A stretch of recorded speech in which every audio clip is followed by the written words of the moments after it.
Welcome to the breakdown featuring On the Come Up by New York Times bestselling author Angie Thomas.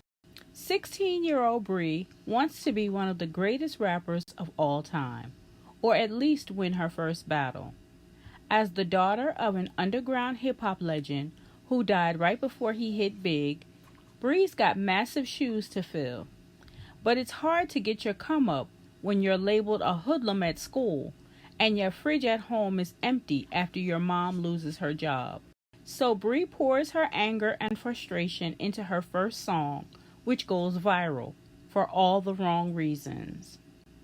Bree soon finds herself at the center of a controversy, portrayed by the media as more menace than MC.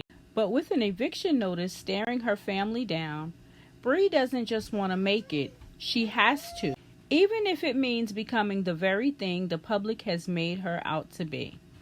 Insightful, unflinching, and full of heart, On the Come Up is an ode to hip-hop from one of the most influential literary voices of a generation.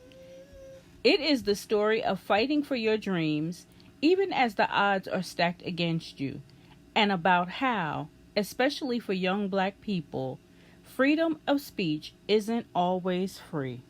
Okay, let's get into it. Breonna Jackson, aka Bree, aka Lil Law, has a dream to become a rapper and is on her way to greatness when an incident at school lights a fire in her that cannot be quenched. Finally, she draws the attention that she deserves and some that is unwarranted.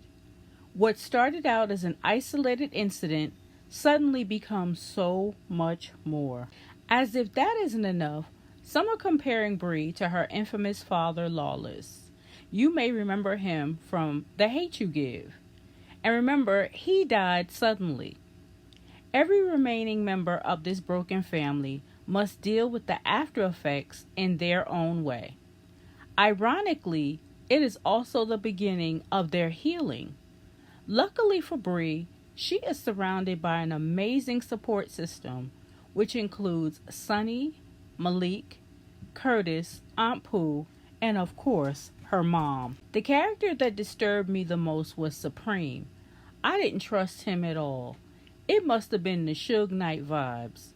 Somehow, I believe that this is a true indication of what goes on in the music industry, if one isn't careful.